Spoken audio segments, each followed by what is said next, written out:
అందరికీ నమస్కారం. నా పేరు గుండప అక్షయ్ కుమార్, విజయవాడ పశ్చిమ నియోజకవర్గ క్రియాశీలక కార్యకర్త. అయితే గడిచిన వారం రోజుల నుంచి నియోజకవర్గంలో కొంత గందరగోళంగా ఉంది. ఉమ్మడి అభ్యర్థి ఎవరు అనే దానిపైన మాకు కొద్దిగా కన్ఫ్యూజన్ ఉంది. ఎందుకంటే ఈ సీట్ని మొదటి నుంచి మేము మహేష్ గారికే కేటాయిస్తారని ఆశాభావంతో ఉన్నాం. కానీ నిన్న మొన్న మరి మీడియా మాధ్యమాల్లో వినపడుతున్న మాట ఏంటంటే ఈ సీట్ను బీజేపీకి కేటాయిస్తారని చెప్పి అంటున్నారు. ఏదేమైనప్పటికీ ఈ సీట్ని ఖచ్చితంగా పోతిన వెంకట మహేష్ గారికే కేటాయించాలి. జనసేన పార్టీ ఆవిర్భావం నుంచి పార్టీలో ఉంటూ నిత్యం పార్టీని ప్రజల సమస్యలను పరిష్కరిస్తూ కార్యకర్తలకి అందుబాటుగా ఉంటూ ప్రజలకు ఏ సమస్య అన్నా దాన్ని పరిష్కార దిశగా తీసుకెళ్తూ నిత్యం కార్యకర్తలకి అందుబాటులో ఉంటూ ఆయన కుటుంబాన్ని, ఆయన వ్యాపారాన్ని పక్కన పెట్టి,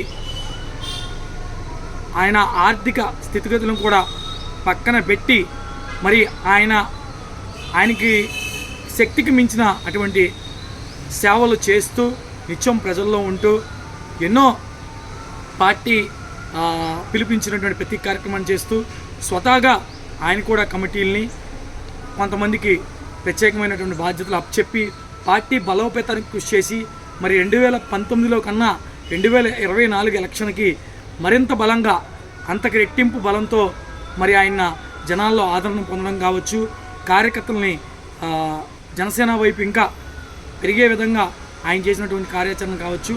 పొద్దున్న లెగిస్తే ఆయన ఇంట్లో ఉండేది చాలా తక్కువ. ఆయన నాకు తెలిసి ఇంటికి వెళ్ళేది ఒక్కోసారి భోజనాలు కూడా మాతో పాటే చేస్తూ ఉంటారు. పొద్దున ఇంట్లో వచ్చి మధ్యాహ్నం ఇంటికి వెళ్లకుండా మళ్ళీ ఇంకో కార్యక్రమానికి వెళ్ళి అక్కడి నుంచి ఫోన్ వస్తే ఇంకో చోటకు వెళ్ళి మరి రాజరాజపేటలో ఇళ్ల పట్టాల గురించి కావచ్చు, గాలిబ్ షాయద్ దర్గా భూములు కబ్జాకి గురవుతున్నాయంటే వాటిని కాపాడే విషయంలో కావచ్చు, మరి ముస్లింకి అండగా ఉంటూ మరి రంజాన్ పండగ వచ్చిందంటే ముందు రంజాన్ పండగ ఆయన దగ్గర నుంచే ప్రారంభమవుతుంది. మరి 2000-3000 కుటుంబాలకి రంజాన్ తోఫాను కావచ్చు, మరి క్రిస్మస్ వచ్చిందంటే క్రిస్మస్ కానుక కావచ్చు, ఇటువంటి సేవా కార్యక్రమాలు చేస్తూ కార్యకర్తలకు, నియోజకవర్గ ప్రజలకు అందుబాటులో ఉన్నటువంటి అందరికీ తెలిసినటువంటి పోతిన మహేష్ గారికే సీట్ని కేటాయించాలి. ఎప్పటికిప్పుడు ఎవరో ఎక్కడి నుంచో వచ్చేసి వాళ్ళకి టికెట్ కేటాయించాలి. బీజేపీ నాయకులకి మరి ఈ నియోజకవర్గంలో మీకు తెలిసి ఇక్కడ ఉన్నటువంటి సామాజిక సమీకరణాలు బట్టి ఆలోచిస్తే ఇక్కడికి బీజేపీకి ఇచ్చినా గెలవలేనటువంటి పరిస్థితి. గతంలో బీజేపీ నుంచి పోటీ చేసిన వారికి మరి ఎటువంటి ఓటమి పరాజయం పొందారో మీరు చూశారు. అలాగే 2019లో బీజేపీకి ఇక్కడ వచ్చినటువంటి ఓట్లతో మీరు చూడాలి. మరి బీజేపీ అగ్రనాయకులు కూడా ఈరోజు చెప్తున్నారు, ఇక్కడ ఇస్తే మేము ఇక్కడ ఓడిపోతున్నాం, మాకు ఓడిపోయే చోట సీట్లు కేటాయిస్తారని వాళ్ళే వాపోతున్నారు. మరి వాళ్ళు చెప్తున్నప్పటికీ మరి ఆలోచన చేయకుండా మరి బీజేపీకి కేటాయించడం అనేది అన్యాయం. పోతిన మహేష్ గారికి ఇవ్వటమే న్యాయం. ఖచ్చితంగా పోతిన మహేష్ గారికి ఇవ్వాలి.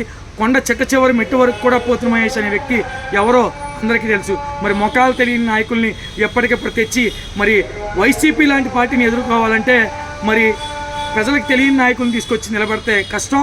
10 ఏళ్ళ నుంచి ప్రజలకు తెలిసినటువంటి నాయకుడు పోతిన మహేష్ గారు. అలాగే కృష్ణా జిల్లాలో బలమైన నాయకుల్లో పోతిన మహేష్ గారు ఒకరు, జనసేన పార్టీలో ఉన్న అతి తక్కువ బలమైన నాయకుల్లో పోతిన మహేష్ గారు ఒకరు. ఆయన నాయకత్వంలో మేము యువకులం అయినట్టు అప్పటికి మాకు రాజకీయ ఓనమాలు దిద్ది రాజకీయాన్ని ఏ విధంగా చేయాలి, మీరు ఆవేశపడకూడదు, రాజకీయాన్ని రాజకీయంతోనే జయించాలి అని చెప్పి మాకు రాజకీయ ఓనమాలు దిద్దిచ్చినటువంటి పోతిన మహేష్ గారికి సీట్ని కేటాయించి మరి ఆయన గెలుపు దిశగా మనందరం ప్రోత్సాహంతో ఆయన గెలవాలి, అసెంబ్లీలో కూర్చోవాలి. మరొకసారి పోతిన మహేష్ గారికి సీటు కేటాయించాలని పవన్ కళ్యాణ్ గారిని, చంద్రబాబు గారిని, బీజేపీ అగ్రనాయకుల్ని కోరుకుంటున్నాం. ఈ నియోజకవర్గ సీట్ని పునరాలోచించి పోతిన మహేష్ గారికి ఈ సీట్ని ఇస్తే గెలిపించి మేము అసెంబ్లీలో కూర్చోబెడతామని యావత్ పశ్చిమ నియోజకవర్గ ప్రజలు కోరుకుంటున్నారు. పోతిన మహేష్ గారికి కాకుండా ఇంకోళ్ళకి ఈ సీట్ని కేటాయిస్తే అది ముమ్మాటికి అన్యాయమే అవుతుంది. మరి పలుమార్లు పవన్ కళ్యాణ్ గారు చెప్పారు, పోతిన మహేష్ గారు లాంటి నాయకులు చట్టసభల్లో ఉండాలి, అసెంబ్లీలో ఉండాలి, అసెంబ్లీలో ఆయన గలం వినిపించాలి. ఎప్పటి వరకు నియోజకవర్గంలో ఉంటూ నియోజకవర్గ ప్రజల సమస్యలను మా మధ్యలో ఉండి పోరాడారు. రేపటి రోజున ఆయన గలం అసెంబ్లీలో వినబడాలి. మరి ఆయనకి సీట్ని కేటాయించాలని చెప్పి ఆయనకు కాకుండా వేరే వాళ్ళకి సీట్ని కేటాయిస్తే ఖచ్చితంగా మరి మొట్టమొదట ఉమ్మడి అభ్యర్థులు ఇక్కడే ఓడిపోతారని చెప్పి మీ అందరికీ తెలియజేసుకుంటూ జై హింద్.